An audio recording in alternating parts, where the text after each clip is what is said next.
our happiness should not be cheap. It should be freaking expensive. Welcome to Happy Millionaire, a show about how to make profit with a positive impact and stay happy along the way. So today, Rupy's going to explain what the arrival fallacy is, and I dissect what motivates billionaires and superstars like Warren Buffett, Ronaldo, Taylor Swift, and Drake. And we chat about how to invest. So if you've got some spare cash and you don't know which investment vehicles to use, this is the episode for you. But first, Rupy's going to give us a lowdown on his new book called Dr. Rupy Cooks. You're literally all over podcasts, news places, your book's out. How is this week been? I get the view that it's pretty intense and might even get a bit boring because you're saying the same things all the time, or how is it? Sometimes it can be. You're right, actually. If your interviewer isn't great at extracting something new other than the party line about what the book's about. But I mean, luckily I've been working with some really good interviewers. They just know what their audience want and how best to extract it from whoever is, promoting their book or app or whatever it might be. But yeah, the last couple of weeks have been super busy, man.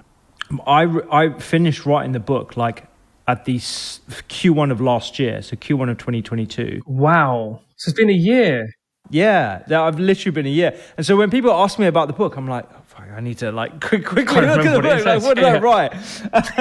And what did I do in that recipe again? So yeah, it's been a full year. And up from that point that the manuscript is delivered to the point today and in the next 6 months, it's all about refining your marketing messaging, getting myself onto podcasts, finding the audience that will resonate with what I'm talking about as well. So, my books are all about healthy, easy, flavorful cooking. So they're going to be home cooks.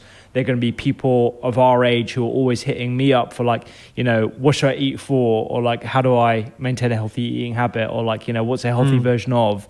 So it's about tapping into that market and, and to use a sales term, targeting them. But mate, it's relentless. Podcasts, right? I was just saying before I jumped on here, I had 3 interviews. I had a podcast this morning. I've been doing articles the whole week. One of the things I was asked to do was a big issue article of lessons you would teach your 16-year-old self or your younger self. The big issue is, if you're not in the UK, it's the, I guess it's for the homeless, right? It raises money for the homeless. Big issue. Yeah. It's not in the world. I think it's only in the UK. Yeah, I'm not too sure about the distribution, but the content around it is phenomenal. It's basically a magazine that enables people who are vulnerable or homeless to generate an income in a safe way. And Big Issue also sort of, runs campaigns to look after people who, are vulnerable and, have just been dealt a terrible card. So yeah, one of the articles that they do as a regular piece is they get a person who is somewhat known or well known to write a letter to their younger self. And that exercise revealed so much about how much I've changed, how much I'm yet to change. How long is it? 700 words, just 700 words. And you're writing it to yourself?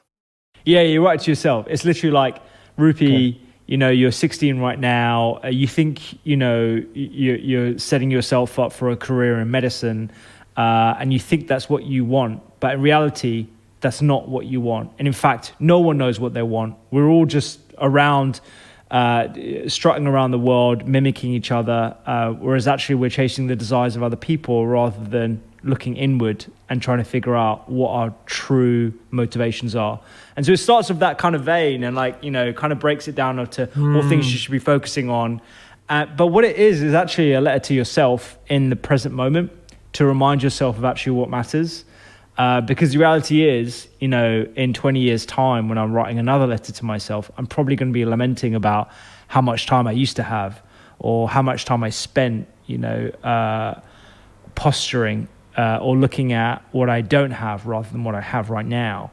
And yeah, it's a really good exercise. And I think, everyone should clear half a day to write it properly. You don't have to share it with anyone. You don't have to put it in the Big Issue or anything like that. But just the whole exercise for me was epic. So that's definitely been a high point of my campaign.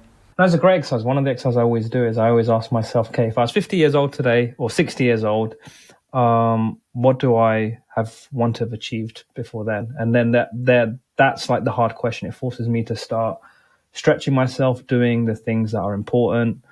Those questions are really, really powerful. And I try to force myself to play that game as often as possible, like at least like once a month. It's not a fun game. I know it's not a fun game because it really makes you realize what you're doing right now is probably not what you want to be doing. Or maybe you're on the wrong path, or how you're doing it is probably not the right way. So yeah, it's a good one.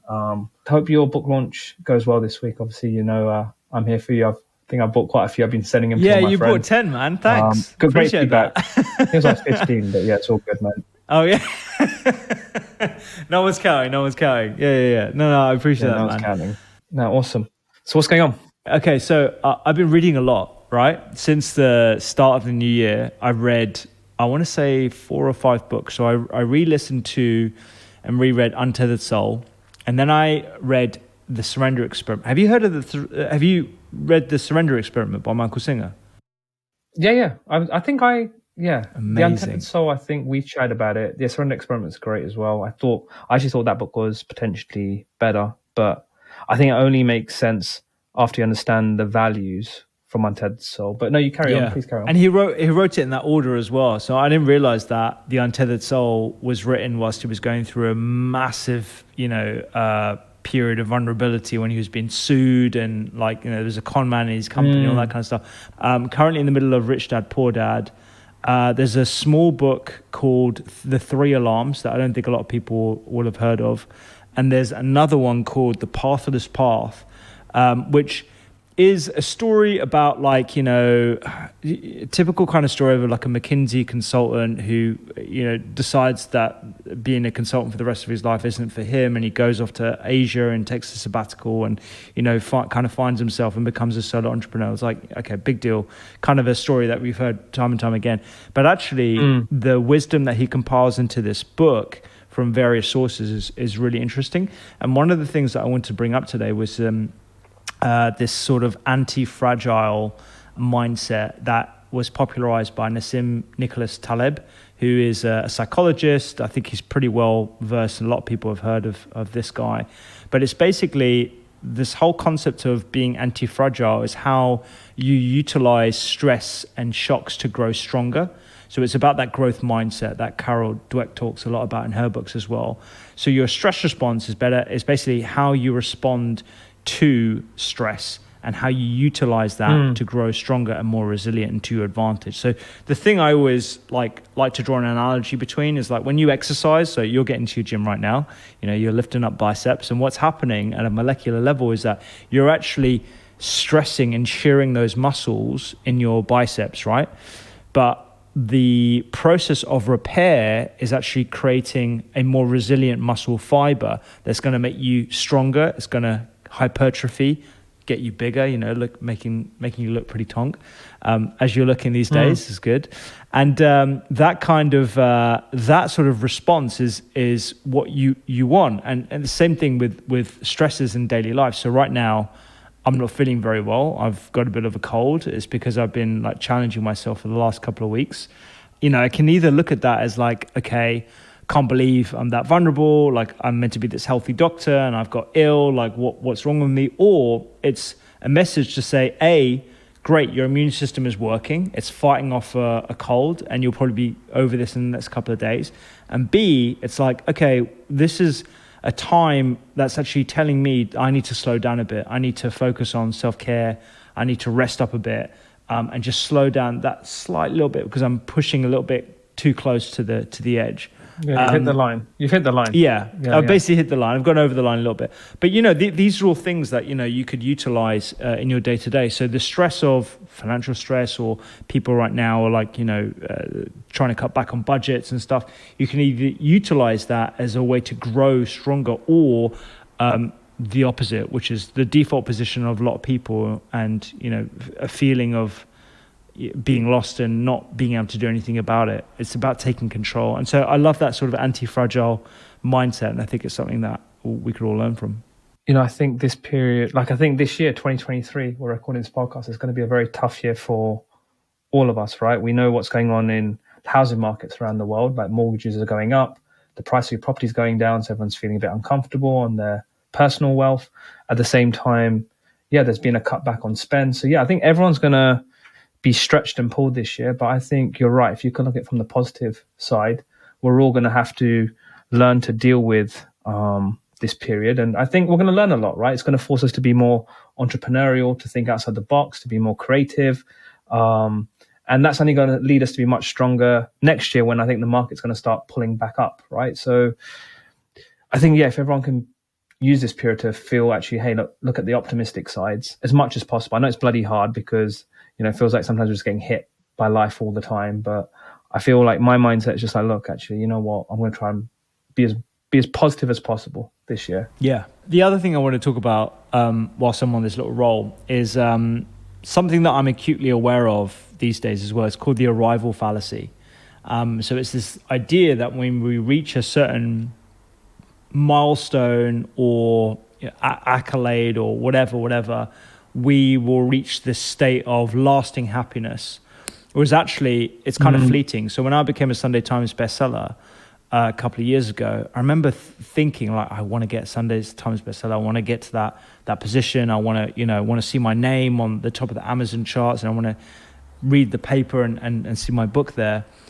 And it was great, but it was a fleeting happiness moment because I hadn't really invested in what truly makes me happy. And it's the whole process of helping people and the reasons as to why I started Doctor's Kitchen in the first place, rather than an accolade that can be cheap, because it's never everlasting. It will always go away. And this arrival fallacy, I think a lot of people are sort of trapped into, whether it's like a position at work, whether it's, becoming part of the C-suite, maybe it's, getting to your Series B, maybe it's exiting.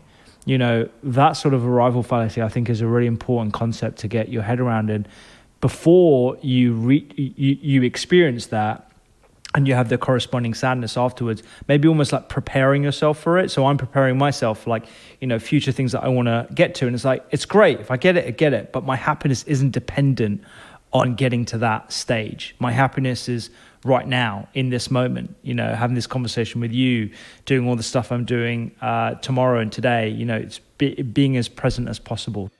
So I think this year is an interesting one. I think a lot of people are very reflective. I'm noticing a lot of people telling me, hey, I've reflected on where I am in life, and I've actually hit a lot of my milestones, or, hey, I'm in a good place, or, I've hit that target, I've hit the job title, something feels good, or I've hit, a decent amount of money, I'm in a decent place, right? And they've lost a bit of their motivation.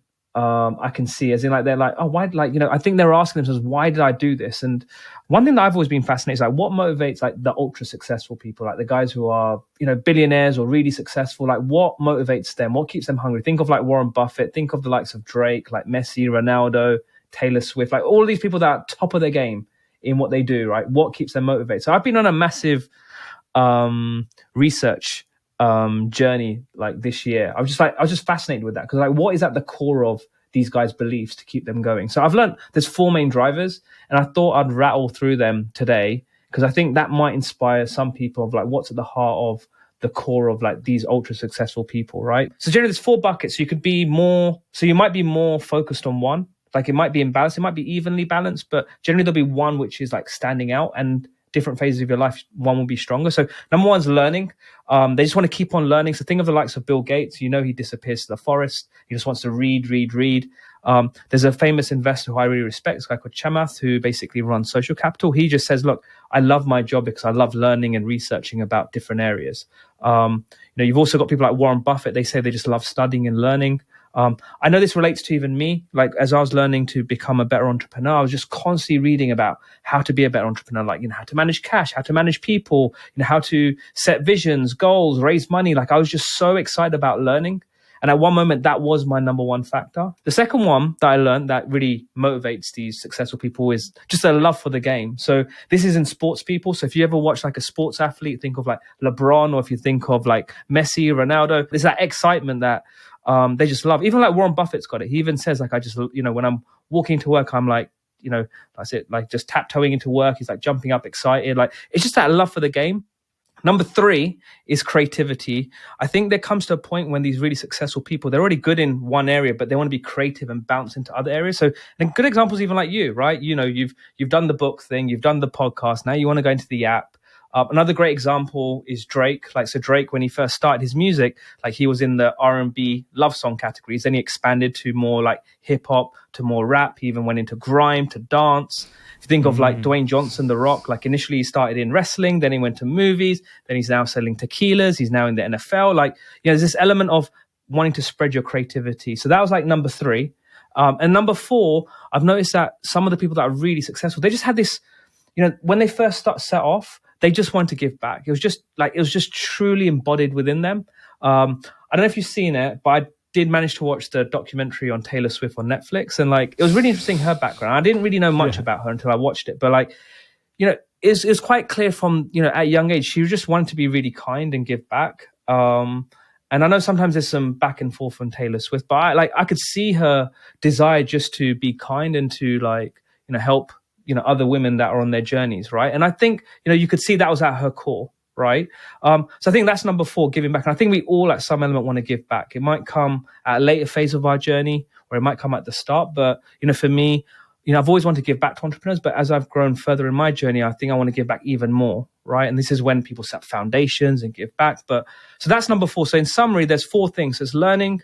You've got to really love learning. You've got to love the game. So just love the whole process. Creativity. So just being creative and bouncing around in your field. And 4th is giving back. So it's just a bit of research. I'd love to get your take on it, because I really enjoyed doing the research, but it was just interesting to know those were the 4 things.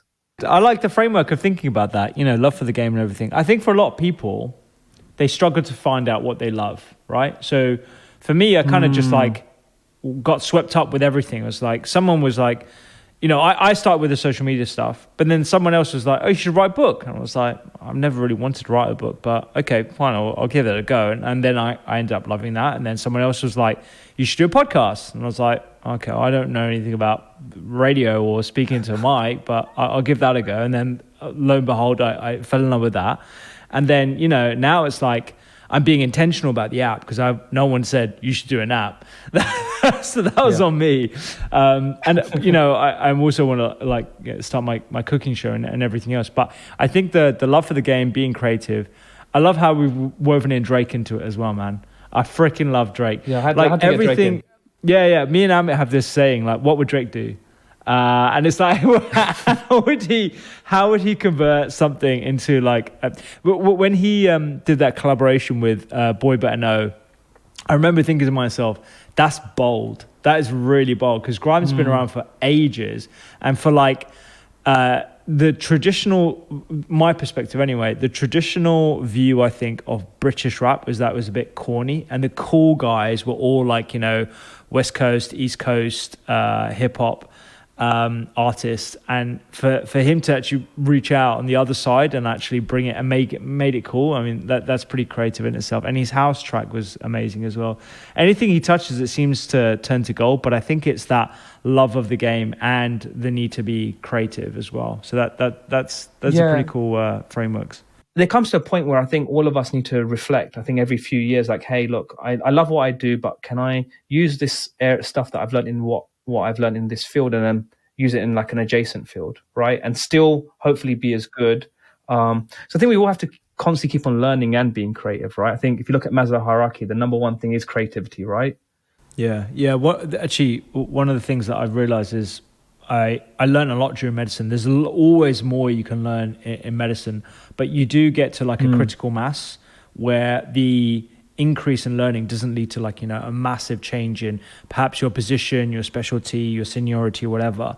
But you're always sort of trending in that direction. Whereas now, like, you want to get onto that learning curve, like for that first like 70, 80%, because that's the exciting stuff. And then you get to a critical mass. So like for me right now, I'm going through the whole building a tech company, hiring, you know, encouraging a team, raising, you know, all these things. I'm on that steep part of the learning curve. So, I'm like 30, 40% of the way, and I've got a long way to go. Whereas you're like, you know, 80, 90%. And it is exciting. It is. But at the same time, it's quite nerve wracking as well. And I think it takes a certain type of person to lean into that and sort of stretch your creative, the creative side.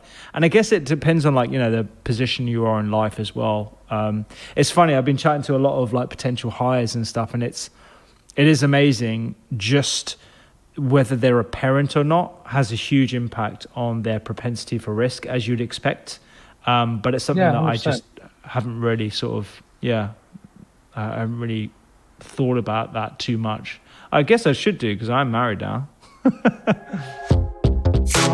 I want to do one more topic, because literally I'm getting this question thrown at me so many times now, and I think it's time for me to just answer this on the podcast. I'm going to do it in the most simple way. It's about investing your money. So people come to me and go, hey, I've got 50 grand, 100 grand, 200,000. Like, what should I do with my money? What should I do? Where should I invest it? How should I think about it? So this question comes up a lot. Literally had my cousin who pinged me the other day, and I thought, okay, this is it. Now I need to just say on the pod, so then I can use this as a starting point. And obviously if people want a deep dive, we can go further. Before I go through the buckets, because it's actually quite simple, I've really simplified it into 3 main buckets. But before I do it, I think I just want to caveat that, in terms of investing your money, it's very subjective. It depends on your risk tolerance, how much you have, also your area of expertise, because, you want to be investing in stuff that and also I hate saying this, but like, I'm not a money advisor. I'm just telling you what I've learned. I'm giving you my straw man of the situation. So if you've got $100,000, £100,000, how should you invest it? My most simple answer is there's 3 main buckets of how you should think about it. Number 1 is your safety bucket. Right. This is where you put your money, where you're not going to lose it. So this is in your savings account or in bonds. Like, this is, 100% likelihood safe money, right? You can get interest rates of anywhere from 3 to 5% on these areas if you do your research. So that's number 1, safety bucket. Number 2 is your equity bucket. So to me, this is where you invest in funds, like call it mutual funds or equity funds, where you're essentially investing in something that's invested in a bunch of different equity assets. So I like to go for classic, simple mutual funds. So you can go to the classic Fidelities. The ones I like Berkshire Hathaway in the US. That's Warren Buffett's fund. There's actually an ETF, which is an exchange traded fund, which replicates his main fund, because his main fund's $400,000 to go in for 1 share. You can actually get an ETF which replicates that in the US. And also in the UK, there's a few funds I really like. There's a few BlackRock ones, but I really like Fundsmith. That's the one I've literally put a lot of my personal savings into that one. What do you actually use to put your money into the ETFs? In the UK, you've got something called the ISA. So you can go in and log in on your platform. So you can go on, you can use whatever platform. In my mind, I think so I use something called AJ Bell. Some people use Barclays. Yeah. There's Hargreaves. There's so many of them. I think, each of them maybe a bit like here and there, like $1 or £1 more, but in my mind, just pick one. And it's the element of just starting, which is the most important thing. This isn't high risk funds. These are funds which have been, over the last 5 years, they'll be giving you 10% return a year. Like, they are safe equity funds, right? They perform better than the index, right? And they do exist. The ones I've told you are good examples. Berkshire Hathaway's ETF and Fundsmith, they are fantastic funds. They, even in a down year like last year, they still outperform the index, right? And your third bucket, which is the fun bucket, is your risky bucket, right? This is where you invest in single stocks, right? So, in a single equity stock, in your Bitcoins, in your startups. So you may go into platforms like, Seeders and stuff like that. And in America, you've got other platforms where you can invest in startups like AngelList. It might be in some property lending stuff. I don't know. There might be some like funky assets that you invest in here. But in my mind, this is your risky bucket. And that's your other bucket, right? So let's use the example of having $100,000. For me, the safety bucket, is in the savings bonds. I'd probably maybe put 50% in that one. Then you've got your equity bucket, which is your funds. I'd probably put 40% in that one. And then your risky bucket, which is, your wacky, crazy stuff like single stocks, Bitcoin, startups, 10%. That's quite a defensive portfolio, by the way, right? People might think, hey, here's Jay, who's the entrepreneur, they think it's going to be bonkers and wild and crazy. I'm actually I actually act like an old man with my investment money. I thought I'd be really crazy and wild here, but I actually play it safe. The reason why is because this is my safety money, right? This is my money where I want to try to make 5% passive income back. So hypothetically, let's say I've got $100,000 invested. I want to make at least 5,000 a year and not worry about it, and I can sleep at night. I don't want to, lose sleep over it. And I see too many people like having their ratios as safety bucket as like 30%, equity like 60%, or like 40%, and then risky bucket 20-30, and they're all stressed.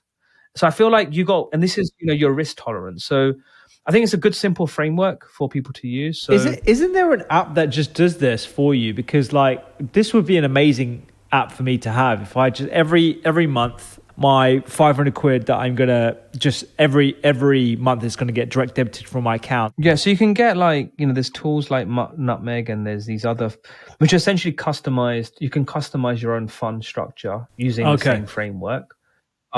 You can also invest in funds which will be like a fund of funds. So basically, you invest $1,000 into this one investment vehicle, and this vehicle is invested in other funds and other stocks and other bonds and savings. So you can get these wrapper funds. Like you can do that as well. Your challenge is they'll charge extra fees. You don't know what's within it. So you're basically making a sandwich which the fillings have already been decided, but you might want to make your own fillings, right? Yeah, exactly. That's a good analogy. I like that one. The most important thing is just start early because of the compounding, right? Just start as early as possible. I know everyone probably has started to some element, but then they just leave it and they forget about it. But it's important you lock in some time, like every 3 months, to just reflect on it and go, okay, how is it doing? Because really, all of that money that you make from this saving, you're making essentially passive income, right? Or 5%. That's what you should be aiming for, 5%. And that money then gets funneled into your daily life situations, like you're spending money if you want to buy a property. So that's why this system has to be in a good place, because otherwise you're not going to have enough money to do other things, like when you need to pay for your child's university or whatever. You're going to have hopefully have saved the money through this system. That's why I think setting up this system now is really, really important. Yeah, well, you want it to compound over time, so you're not using any of that money at all for spending, and that's just sort of like you just forget about it. It just goes into that pot, and that's it. Click on the link that I just put in the chat right now. It's a company called Steady Capital. Now, they exist in the States. I haven't found a similar company to these guys in the UK, and I think there should be, right? So basically, what this allows you to do is exactly what you talked about. So an app like Nutmeg or Mintle or Mint, whatever it's called, where you chuck in like 100 or 200 quid a month into this pot. This basically allows you to do the same thing, but with real estate properties. So cash flowing assets, whether it be like a block of rentals, it could be a collection of flats, it could be, a network of Airbnb, whatever it is. Like this is pretty awesome, I thought, because you can invest as little as $100 because this is an American company. But what I've been really thinking about a lot ever since I've started reading Rich Dad Poor Dad is basically how to have some exposure to real estate. Because what he talks about is, it's a very simple formula. It's just living below your means instead of blowing money on designer clothes or multiple holidays, all the rest of it. Like just live a little bit below your means and focus on saving money and make your money work for you via all these different investment strategies, whether it be funds or real estate or whatever. And to get into real estate, you need minimum of tens of thousands anywhere in the UK, really. Yeah, this is a good way in. Yeah, and this would be a good way. Are you aware of any of the companies that do this kind of thing? No, I've not seen that, but I do. There's a few property funds that trade on the stock markets, right? So that's another way in. I didn't know. They do quite well. You can also do property lending. So there's loads of platforms that do that. So you can literally lend someone money to go buy their properties. There's you can lend people business loans through like things like Market Finance, now called Korea, to Funding Circle. So there's so many ways. There's even, I've even started dabbling. I'm looking at Masterworks, which is art pieces. So you can buy like a Picasso or one of these. So you buy a small share in these art pieces, and even Banksy stuff's on there. Literally, Banksy art piece is worth like 5 million, and you own now, I don't know, like $5,000 worth or $1,000 worth, and it's going up by 15% a year. So, that's, to put in perspective, you're making more on that art piece than the stocks. and it's a bit fun as well. Like, hey, I own part of a Banksy.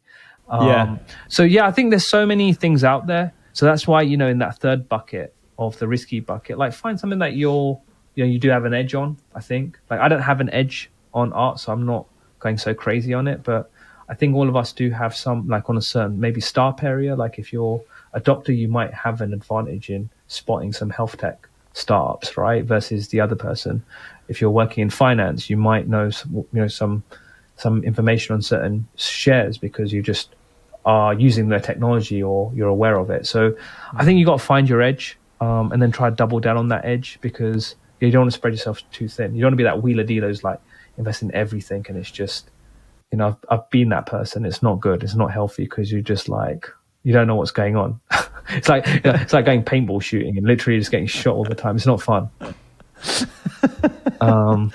So yeah, play it safe. I mean, Anyway, it is interesting to hear about how risk averse you are. I mean, you're really fitting that sort of like archetypal picture that Amos Tversky, you know, the author of Thinking Fast, Thinking Slow, paints in people. We're more loss averse than we are sort of like excited by winning the same amount of money. We don't want to lose that amount of money either. So slow and steady, man. That's exactly. I mean, I say that, but all my cash and chips are basically bundled up into my like one company at the moment, and I haven't cashed out anything. So yeah, I need to diversify it massively. Should we bring on our good friend Amit? Yeah, let's do it, man. So I know Rupy talked about Drake, but if you remember on our snowbombing trip when you were blasting out Taylor Swift, so oh really? We both. I thought he was going to mention that. I'm telling you, Taylor Swift has got some bangers. So in terms of the topics, like so I'll go backwards. So with investing, I think the problem that people often run into is it seems complicated and overwhelming, as you mentioned. And I know, like for a month at least, you did a deep dive into investing, and now you're at the point where you've got a framework that you can set it and forget it. So yeah, people just need to spend that time doing a deep dive into it. And then they can, and then increase the amount they invest slowly. The motivation topic, that was super interesting. And what I realized from what you were saying is motivation, like when you've already won, is going beyond the self. So that was 3 out of the 4 topics was really going beyond the self. So the obvious way to do that is giving back, like Taylor Swift. So you're not really thinking of yourself, but even if you think of learning, in order to learn something, you have to go from a position of ignorance. So again, that's something you can't do. And creativity is obviously bringing something new into the world. So I think once you've already won at the game, what keeps people motivated is to do what they can't do. And for people who haven't felt like they've won yet, then it's probably the first one, which is the love of the game. Get good at what it is that you're already doing, and then you can start doing these other things. You're right. I think it is like a scale, right? I think first you have to learn to play the game. Then you start loving it probably even more because you're getting good at it, right? And then thirdly, then you become so good at it that now you're like, okay, why am I doing this? You want to give back and you want to be more creative, right? And there's a combination of those two then start taking over. So you're probably right. It probably is. There's probably must be some graph, or if not, you should make it. It's like that journey of greatness. The anti-fragile topic, I thought that was really interesting. And I was thinking how this relates to something that Fred said on our podcast. So he was talking about the turnings of Buddhism. And initially, the Buddha sort of withdrew from the world. He's like, okay, I'm done with all this stressful stuff. I'm out of here.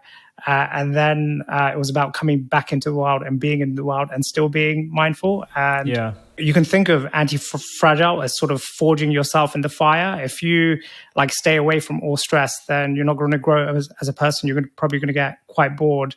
But even within anti-fragile, this is something you touched on, Rupy, where you know, we think it's about going 100%, but what you want to do is like you hit the line, like as in you're giving all you can, but then you need to rest. So in order to be anti-fragile, still within that there is that element of resting as well. And the last one was your letter to your younger self. I thought that was amazing, man. You because you've spoken a lot about stoicism on this podcast, and you sounded stoic. Like you actually have got to that properly. point. Yeah. You've become stoic, like after reading about it for a while. I've reached it. I've reached stoicism. Yeah, you've done it. I've done it. What's the next game? Yeah, because there was a lot of like gratefulness and knowing yourself that really came through in that.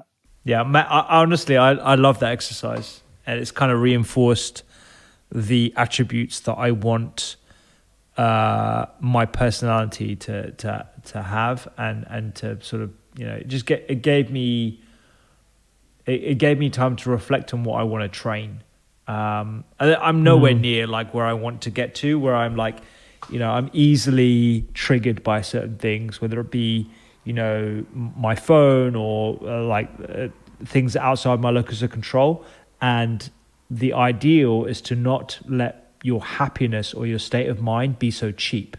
So like when I always talk about this with Rochelle in the morning, you know, if it's raining outside, or, you know, the Uber is going to take 15 minutes, or, you know, all this stupid stuff that we allow ourselves to become upset about, that's us allowing our happiness to be cheap. And our happiness should not be cheap. It should be freaking expensive.